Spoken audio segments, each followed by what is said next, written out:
말씀입니다. 요한계시록 5장 1절에서 7절. 저와 여러분들이 한 절씩 교독하도록 하시겠습니다. 요한계시록 5장 1절에서 7절까지인데요. 제가 먼저 교독하겠습니다. 내가 보매 보좌에 앉으신 이의 오른손에 책이 있으니 안팎으로 썼고 7 봉인으로 봉하였더라. 또 보매 힘 있는 천사가 큰 음성으로 외치기를 누가 책을 펴며 그 인을 떼기에 합당하니 하늘 위에나 땅 위에나 땅 아래에 능히 책을 펴거나 보거나 할 리가 없더라. 이 책을 펴거나 보거나 하기에 합당한 자가 보이지 않기로 내가 크게 울었더니 장로 중 하나가 내게 말하되 울지 말라. 유대 지파의 사자 다윗의 뿌리가 이겼으니 이 책과 그 7 인을 떼시리라 하더라. 내가 또 보니 보좌와 내 생물과 전우들 사이에 어린 양이 있었는데 일찍 죽임을 당한 것 같더라. 7 뿔과 7 눈이 있으니 이 눈은 온 땅에 보내심을 이룬 하나님의 7 명이더라. 함께요. 어린 양이 나와서 보좌에 앉으신 이의 오른손에서 책을 취하시니라. 오늘은 계시록 5장 말씀입니다. 먼저 이 5장 말씀을 여러분들에게 설교하기 전에 또 여러분들이 5장을 읽으실 때에 이 요한계시록을 이해하기 위해서는, 이 특별히 5장을 이해하기 위해서는 한 가지 전제되어야 될 게 있습니다. 그게 뭐냐? 우리는 누구며 어떤 존재인가를 먼저 이해해야 돼요. 우리는 어떤 존재냐? 여러분들은 어떤 존재입니까? 우리는 어떤 존재예요? 조금 질문이 어려울 수도 있겠지만은 우리는 이 물음에서 분명한 답을 가지고 살아가야 됩니다. 우리는 어떤 존재인가? 나는 도대체 나라는 사람은 어떤 존재인가? 하는 것을 여러분들이 기본적으로 이해하고 넘어가지 않으면 사실 우리가 성경을 읽기는 참 어렵습니다. 이해하기도 어렵고 설교 듣기도 어렵고 특별히 요한계시록은 더더욱 그렇습니다. 다시 한번 묻겠습니다. 여러분, 우리는 어떤 존재죠? 여러분들은 어떤 존재입니까? 도대체 나라는 이 존재는 어떤 존재인가? 그 답이 과연 뭘까? 여러분, 우리라는 이 인간의 존재, 저나 여러분들이나 이 인간이라는 존재는 피조물입니다. 아시겠습니까? 이걸 우리가 전제하고 넘어가야 돼. 알고 넘어가야 돼. 나는 피조물이에요. 저나 여러분들이나 피조물이에요. 여러분, 피조물이 뭐죠? 피조물이라는 것은 누군가에 의해서 만들어진 존재를 피조물이라고 그러잖아요. 여러분, 우리 인간은 우리 스스로 생기거나 만들어지는 존재는 결코 아닙니다. 여기 있는 저나 여러분들 중에 스스로 태어나신 분이 있습니까? 아무도 없잖아요. 있으면 말해보세요. 나는 내가 스스로 태어났다. 한 사람도 거기에 대해서 말할 사람은 없을 겁니다. 아마 나는 내 스스로 태어났다 그러면 미친 사람 취급받을걸요. 여러분, 우리는 다 누구나 부모에 의해서 태어났죠. 여러분 중에서는 부모 없이 태어난 사람이 한 사람도 없잖아요. 그렇다면 우리의 부모는 스스로 태어났습니까? 우리 할아버지 할머니들은 그 위에 찾아가면 다 여러분 모든 인간의 조상은 결국 스스로 태어난 사람은 한 사람도 없습니다. 누군가에 의해서 창조되었어요. 그래서 인간의 최초의 인간의 모습은 스스로 만들어진 존재가 아니고 창조주 하나님에 의해서 만들어졌다고 성경에는 분명히 기록하고 있어요. 세상 그 어떤 곳에서도 인간이 스스로 태어났다, 만들어졌다라는 말 하는 종교는 없습니다. 오직 우리 기독교에서만 이 인간의 근본, 이 모든 우주의 근본은 하나님에 의해서 창조되었다라고 선포하고 있어요. 이걸 여러분들이 전제해야 돼요. 이걸 믿지 않아야 하고 성경을 읽는다? 불가능합니다. 성경 말씀을 믿기 불가능합니다.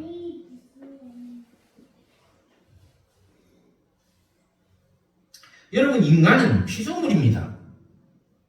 조물주도 창조주도 아닙니다. 우리는 어떤 강력한 존재로부터 만들어진 존재라고 하는 피조물이라고 하는 사실을 절대로 잊어버리면 안 돼요. 그래서 인간을 피조물이라고 그러죠.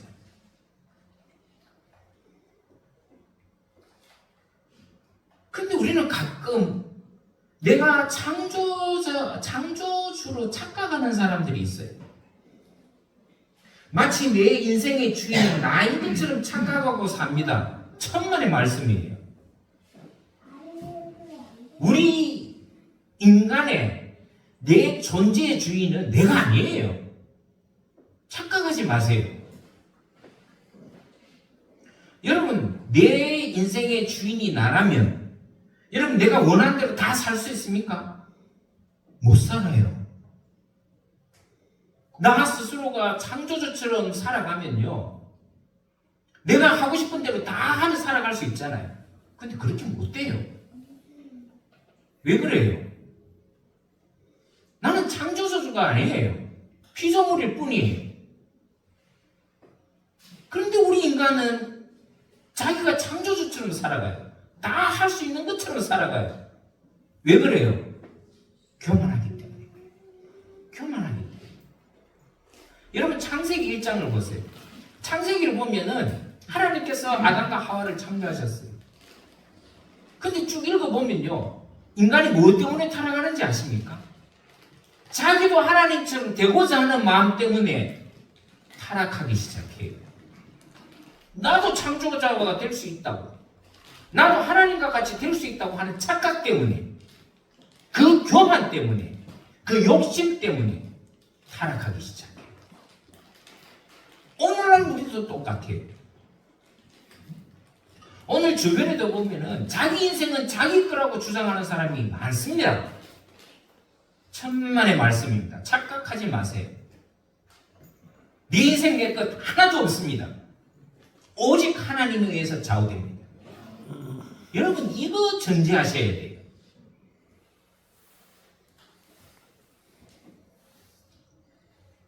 우리 인간이 아무리 과학을 발전시키고 문명을 발전시킨다 할지라도 우리는 한낱 피조물에 불과합니다. 여러분, 이 사실을 우리가 한시도 잊어버리면 안 돼요. 과학은 인간은 스스로 진화된 존재라고 가르칩니다. 그렇죠? 과학에서는 인간을 창조로 안 봅니다. 진화된 존재로 봅니다. 웃기는 거죠. 인간의 진화된 존재를 성경에서는 분명히 강력하게 부정합니다. 성경에서 인간은 만들어진 존재, 창조된 존재라고 분명히 선포하고 있어요. 이게 바로 과학과 신앙의 차이예요. 여러분, 저 자유롭다고 하는 미국, 유럽에서도요, 인간을 창조된 자라고 가리키는 학교도 많습니다. 아무리 이 시대가 과학이 발전한 시대라고 하지만은 인간은 여전히 창조된 자라고 가르치는 학교가 많아요. 근데 이상하게 우리나라에서만 전부 다 진화된 존재로만 가르쳐요. 불행한 일입니다. 그렇지 않습니다. 인간이 원숭이로부터 진화되고, 원숭이는 또 어떤 단순 아베마나는 단순 세포에서 진화되었다. 그러면 그런 진화는 지금도 계속 일어나고 있어야 돼요. 안 일어나지 않습니까? 여러분, 종에서 종은 다른 거예요.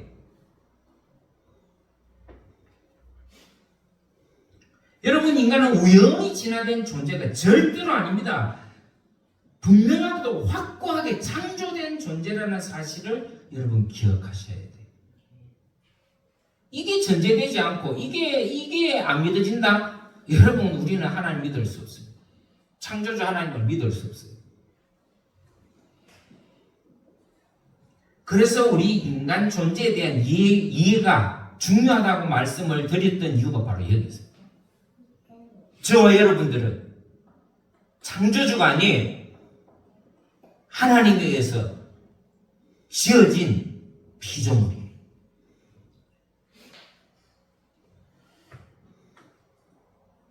내가 누구에 의해서 만들어진 존재며 왜 만들어졌는지 내가 누군지를 알아야 오늘 이 말씀이 이해가 되고 믿을 수가 있는 거예요. 그런 의미에서 우리는 하나님에 의해 창조된 피조물이라는 것을 먼저 전제하고 여러분 이 말씀을 들어야 돼요. 그래야 이해가 되고 믿어지는 거예요. 오늘 먼저 5장을 보면은 요한이 환상을 보게 됩니다. 환상을 보게 됩니다. 하늘 보좌에 앉으신 하나님의 오른손에 봉인된 두루마리가 있다라는 것을 보게 돼요. 이 두루마리가 의미하는 것은 하나님의 계시의 말씀을 의미해요. 감춰진 하나님의 계시의 말씀.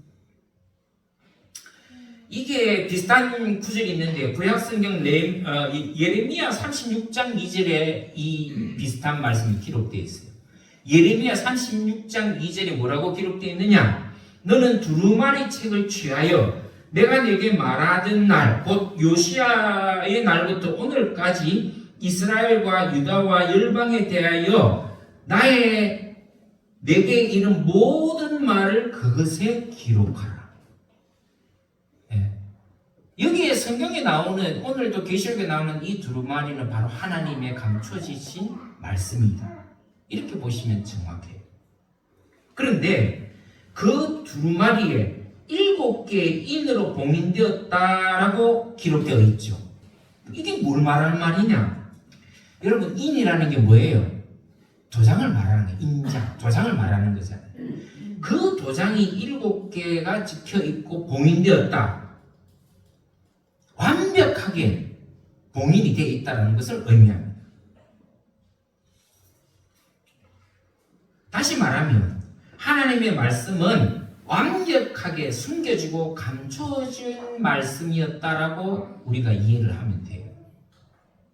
그래서 하나님의 말씀은 아무에게나 열려있지 않아요. 무슨 뜻인지 아시겠습니까? 여러분, 성경책을 아무에게나 줘보세요. 못 읽습니다. 이해도 안 돼요. 읽지도 못해요. 하나님을 믿지 못하는 사람에게는 더더욱 하나님의 말씀을 이해하기 어렵습니다. 그거 주면요, 성경책을 읽으라고 주면요, 아마 한 1, 2분, 5분만 돼도 책 덮을걸요? 재미없다고? 모르겠다고? 믿기 불가능합니다. 왠지 아십니까? 하나님의 도장으로 봉인되어 있기 때문에 그렇습니다. 영적으로. 한번 보세요. 아무나 성경을 읽고 이해되고 믿어질 것 같아요? 쉽지 않습니다. 쉽지 않아요. 저는 이때까지 목회하면서 자기가 성경을 읽고 성경이 믿어지고 이해가 돼서 그 성경에 있는 모든 말씀을 이해가 되고 믿어져서 교회 나온 사람 한 사람도 못 봤어요. 여러분은 보셨습니까? 심지어는 교회 다니는 사람도 하나님 말씀 이해하지 못할 때가 얼마나 많습니까? 여러분 그렇지 않습니까? 여러분들은 성경을 읽으면 다 이해가 돼요? 다 믿어져요? 그렇지 못할 겁니다. 솔직하게. 그래서 오늘 요한도 보면은 그 말씀을 보지 못하는 것에 대해서 안타까워하며 크게 울었더라. 그렇게 나와요. 여러분, 요한의 이 심정을 이해하실 수 있습니까? 저는 100%, 1000% 이해가 돼요. 아마 지금 앉아 계신 여러분들도 그럴 겁니다. 저도 목사지만은 때로는 어떤 성경 구절을 봤을 때에 내가 성경 지식적으로 또 뭐 해석학적으로는 어느 정도 해석이 가능할 수는 있겠지만은 어떤 때는 정말 하나님은 왜 이 말씀을 이렇게 기록했었을까? 이해가 되지 못하는 부분들도 들어 있어요. 완벽하게 이해하는 것이 잘 없어요.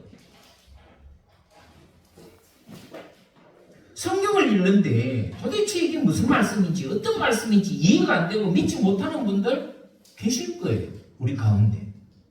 근데 여러분 그거 부끄러운 거 아니에요. 당연한 거예요. 어떻게 보면 당연한 거라고 생각하세요. 교회 다니자마자 막 성경이 이해가 되고 믿어지면 얼마나 좋겠습니까? 네? 성경을 딱 폈는데 이게 뭐 어떤 말씀인지 쭉 보면 뭐 다 이해가 되고 납득이 되고 그러면 얼마나 좋겠냐고. 근데 그렇지 않아요. 저도 그랬어요. 저도 모태신앙이 아니었기 때문에 뭐 모태신앙도 똑같을걸요. 처음부터 뭐 어머니 뱃속에부터 이렇게 자라고 태어나서 자라고 이런 사람도 성경 보면 이해 못하는 사람 많아요. 우리 자식들도 보면 알아요. 우리 딸내미 아들놈도 보면 성경 다 몰라요. 이해가 안 되는 부분 많아갖고 맨날 나한테 뭐 카톡으로 아빠 이게 무슨 뜻이야 라고 문자 오고 그러는 걸요. 근데 그게 당연한 거라니까요. 왜요? 하나님의 말씀은 가려져 있어요. 가려져 있어요. 저도 그랬어요.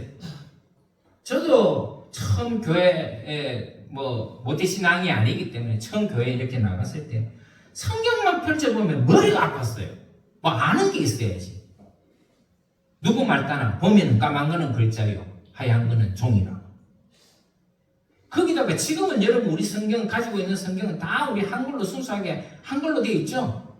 예전에 제가 처음 교회 나갔을 때 성경책에 보면 한문은 또 왜 그렇게 많아요? 예? 한문은 안 그래도 읽기도 힘들고 이해하기도 힘든 성경책에다가 한문이 많으니까 이건 더 골치 아픈 거예요. 내가 뭐 한문 한학자도 아니고 뭐 아는 글자야 보고 해석이 되지만은 모르는 한문은 진짜 머리가 아파요. 심지어 어떤 데는 옥편을 찾아봤다니까. 이게 뭔 뜻인지. 그러니 여러분 두말하면 잔소리.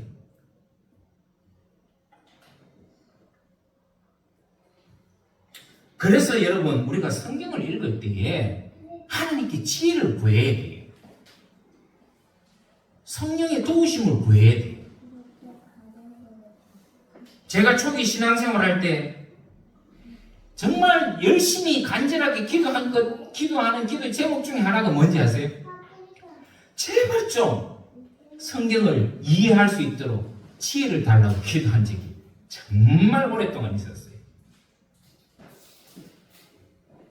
이 성경 좀 이해하게 해달라고.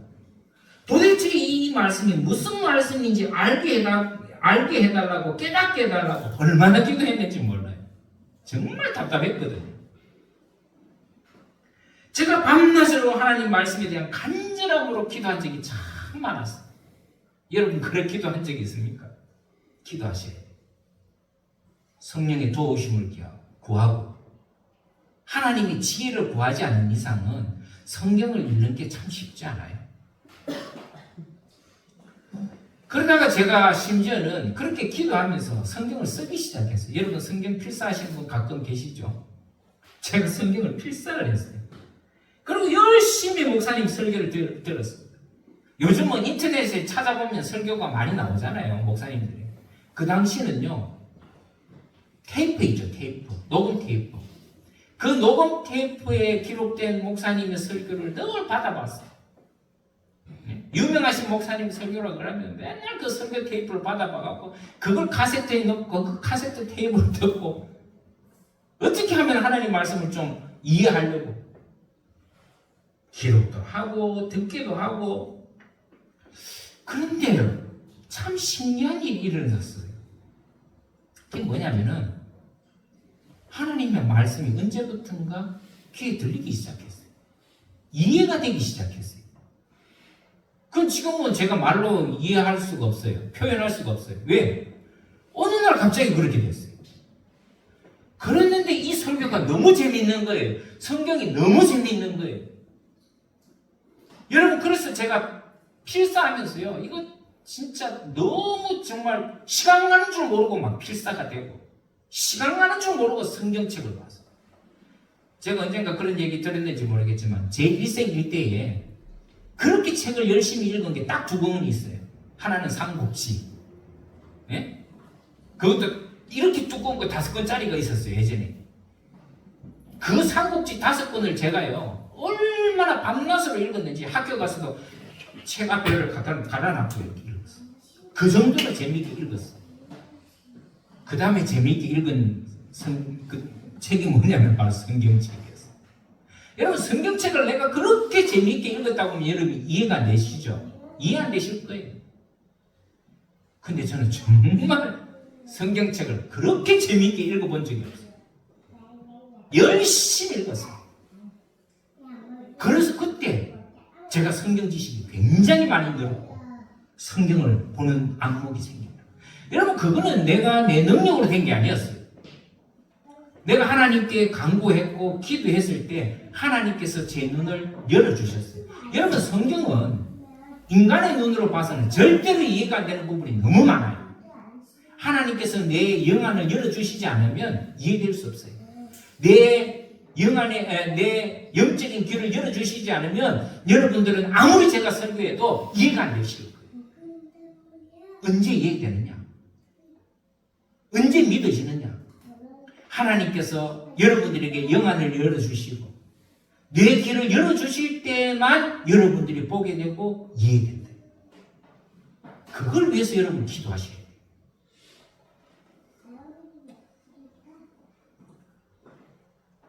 그래서 심지어는 제가 성경책을 이렇게 쭉 처음부터 읽어보면요, 창세기, 이게 아마 읽어보신 분들이나 그런 영감을 받아보신 분들은 제 말이 이해가 될 거예요. 여러분, 그 창세기부터 요한 계시록까지요, 파노라마처럼 펼쳐져요. 파노라마처럼. 다 이해가 돼요. 놀라운 경험이었어요. 그때부터 제가 성경에 눈이 뜨이기 시작했어요.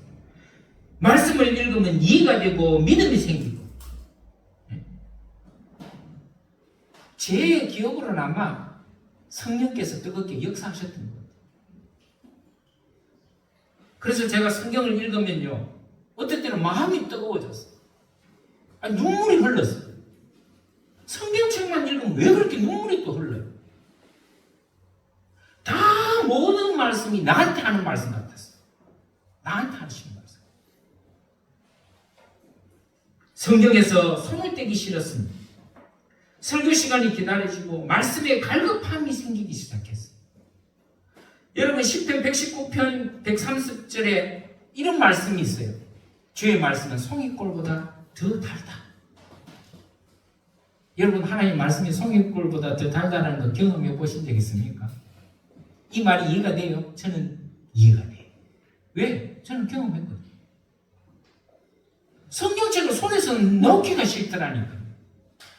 항상 성경을 봤습니다. 제가 10편 119편 103절을 제가 한번 읽어드리겠습니다. 주의 말씀의 맛이 내게 어찌 그리 단지요 내 입에 꿀보다 더하니이다. 여러분들 혹시 성경책 읽으면 잠부터 오지 않습니까? 성경을 읽을 때, 야, 이거 꿀보다 달구나, 그런 느낌을 가지고 성경책을 한번 읽어보신 적 있어요? 쉽지 않을 거예요. 근데 저는 이 말씀이 너무너무 이해가 돼요. 얼마나 성경을 읽는데 재밌고 감동이 되고 하나님도 끝까지 나에게 하시는 말씀같이 들리더라고요. 읽으면서 회개도 하고 너무 기쁘기도 하고 감사하기도 하고 소망이 생기기도 하고. 그 제가 여러분들 길을 걸어가면요, 제가 하늘을 나는 기분으로 다녔다니까요. 모든 것이 보면은 너무 좋아 보였어요. 그 지나가는 이런 꽃이 뭐 그냥 꽃이지 다르겠어요? 근데 보는 눈이 달라요. 꽃이 달라 보여요. 내 삶이 달라 보여요. 보는 모든 세상이 달라 보여요.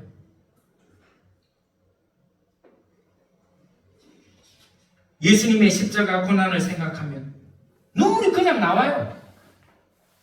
교회 예배당에 들어가고 십자가에 걸려있는 십자가만 보면은 마음이 아파요. 눈물이 흘러요. 왜? 저분이 나를 위해서 죽으셨고. 그게 믿어지니까. 그 사실을 내가 믿어지니까. 감당이 안 돼요. 주체가 안 되는 거예요. 나의 죄를 위해 대신 지신 십자가에 지신 주님이 내 눈앞에 보이는 거예요. 그래서 제가 내 일생을 주님을 위해서 살겠다. 그래서 목사가 된 거 아니에요. 여러분은 그런 경험 있습니까? 여러분, 이 하나님의 은혜 가운데 우리가 살아야 돼요. 그래야 돼요. 근데 그 은혜 가운데 살기 위해서는 어떻게 돼야 되느냐? 뭐가 전제가 돼야 되느냐? 내가 주님의 손으로 창조된 피조물이라는 것을 고백해야 돼요. 그걸 알아야 돼요. 그러면 여러분 우리가 어떻게 되는지 아세요? 겸손해져요. 하나님 앞에 겸손해지고요. 말씀 앞에서 겸손해져요. 당연한 결과예요. 내가 무엇이간데 벌레만도 못한 인간인 내가 하나님께서 나를 존귀 여기고 여러분들을 존귀 여기고 보배처럼 보배같이 여겼다는 거예요. 여러분 이게 얼마나 감동적인 거예요. 우리 피조물이 무엇이간데 내가 무엇이간데 하나님은 나를 존귀한 자로 보배로운 자로 여기시더라. 여러분 그런 마음의 믿음이 있을 때에 말씀이 믿어지고 성경이 다른 사람이 아니라 나에게 하시는 말씀인지가 믿어지는 거예요. 여러분 오늘 이 요한을 한번 보세요. 봉인된 그 말씀을 보지 못함으로 인해서 요한은 안타까워서 크게 울었다. 그렇게 나와요. 여러분 우리에게 이런 말씀에 대한 간절함이 있어야 됩니다. 여러분에게 있습니까? 말씀에 대한 간절함이 여러분들에게 과연 있냐고. 우리에게 이 말씀에 대한 간절함이 요한처럼 간절함이 있어요. 그래야 하나님의 성령이 우리에게 임하고 은혜가 임할 줄 믿습니다. 그때 장로 중에 하나가 요한에게 이렇게 위로하죠. 울지 마소서. 곧 다윗의 뿌리가 이겼으니 봉한 책과 인을 떼시려고 오셨다. 그렇게 위로합니다. 그렇습니다. 하나님의 감추어진 계시를 펼쳐 보일 분은 오직 예수 그리스도뿐이에요. 그래서 우리가 예수 그리스도를 믿는 게 중요해요. 왜?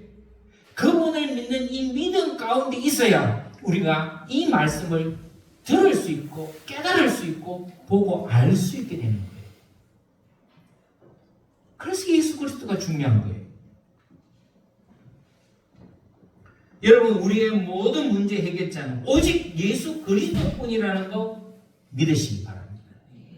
그리고 그분에게 의지하세요. 내가 무엇인데 왜 그걸 하나님께 맡기고 예수님께 맡긴다고? 이런 거는 뭐 내가 할 수도 있는데 천만의 말씀이에요. 여러분이 할 수 있는 게 도대체 뭐가 있습니까? 여러분들이 여러분 스스로 할 수 있는 거, 내가 할 수 있다고 생각하는 거, 그런 생각 꿈에서 깨세요. 우리는 아무것도 아닌 존재예요. 제가 늘 얘기하잖아요. 우리가 죽음 앞에 있는 존재라고 생각했을 때 정말 우리는 너무 연약한 존재. 아무것도 아닌 것에 쓰러지잖아요. 우리가 그렇게 연약한 존재예요. 뭘 할 수 있어요? 도대체 우리가 할 수 있는 일이 뭐예요? 내 능력 같아요? 천만의 말씀이에요. 하나님께서 우리에게 주셨기 때문에 그 능력이 있는 거예요. 근데 사람들은 착각하죠. 자기 능력인 줄 착각한다니까요. 왜 그래요? 자기가 창조자인 줄 알고 착각하기 때문에.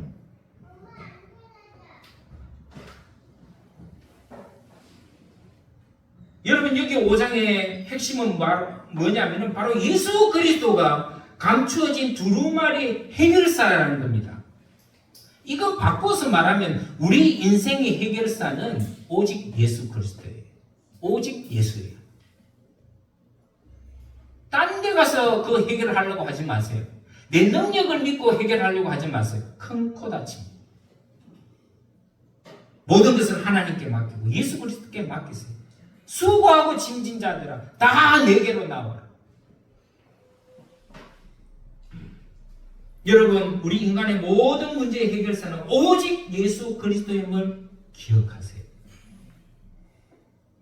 우리는 피조물인지라 성경에 감춰진 하나님의 뜻을 감히 이해하지 못하고 믿기가 어려워요. 그래서 우리는 항상 성경을 볼 때 주님을 의지해야 되는 거예요. 성경을 읽을 때 내 지식으로 읽는 사람이 얼마나 많아요. 그런 사람은 한치의 앞길의 믿음의 길을 갈 수가 없어요. 주님, 나는 아둔한 자입니다. 나는 눈이 어두운 자입니다. 주님께서 내 눈을 밝혀주셔서 하나님의 말씀을 읽을 때 지혜로 눈을 주셔서 이해하고 하나님의 뜻이 무엇인지 분별하게 해주십시오. 기도하면서 말씀을 읽어야 돼요. 여러분 5절에 보면은 장로 중에 하나가 내게 말하되 울지 마라. 유대 지파의 사자 다윗의 뿌리가 이겼다. 이 책과 그 7인을 그분만이 떼실 것이라고 말씀하세요. 그래서 우리가 성경을 읽을 때 이 성경을 이해하고 또 믿음으로 받아들이기 위해서는 예수 그리스도가 필요한 거예요. 왜냐? 이 인을 떼실 분은 오직 예수 그리스도밖에 안 계시기 때문에 그래요. 그 어떤 생물도 어떤 피조물도 감히 하나님의 봉인된 이 하나님의 말씀을 뗄 자가 없어요. 오직 예수 그리스도뿐이세요.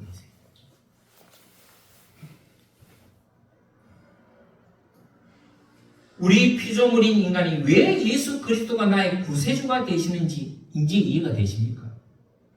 그분이 나의 인생의 주인이심을 이제는 아시겠습니까? 여러분 함부로 살면 안 돼요. 내 멋대로 살면 안 돼요. 주님의 인도하심을 받아야 돼요. 요한계시록 5장은 특별히 그것을 말씀하고 계시는 거예요. 그렇습니다. 하나님은 우리를 만드신 분이라 우리를 너무 잘 아시는 분이시기 때문에 우리의 모든 인생의 문제를 해결해 주실 분 역시 우리 주님밖에 안 계시는 거예요. 여러분, 내 인생 모두를 그분께 맡기고 사십니까? 맡기십시오. 맡기면 평안이 와요. 맡기는데 왜 내가 불안합니까? 우리의 인생의 주인은 창조주 하나님이심을 기억하십시오. 내 인생 모두를 그분께 맡기고 그분께 의뢰하시고 그분을 철저하게 신뢰하십시오. 그럴 때 나를 지으신 그분 하나님께서 여러분들을 인도하시고 축복해 주시고 모든 문제를 해결해 주실 줄 믿습니다. 왜입니까? 그분이 우리 인생의 해답이시기 때문에 그렇습니다. 기도하겠습니다. 자비로우신 주님 감사합니다. 내 인생의 주인이 되어 주신 주님 감사합니다. 내 삶을 살아갈 때 주님만이 내 삶의 해답이시고 나의 인도자시고 나의 목자 되심을 다시 한 번 더 고백하고 다윗처럼 우리도 주님만을 바라보고 살아가는 의지하고 살아가는 우리 두란노 교회 성도 모두가 되게 축복하여 주시옵소서. 주의 성령이 우리를 주관하게 하셔서 하나님의 말씀을 읽을 때 하나님의 뜻이 무엇인지 하나님께서 나에게 원하시는 길이 어떤 길인지를 깨달아 그 길을 가는 믿음의 길을 갈 수 있는 우리 모든 성도 되기를 우리 주 예수 그리스도의 이름으로 간절히 기도드리옵나이다. 아멘.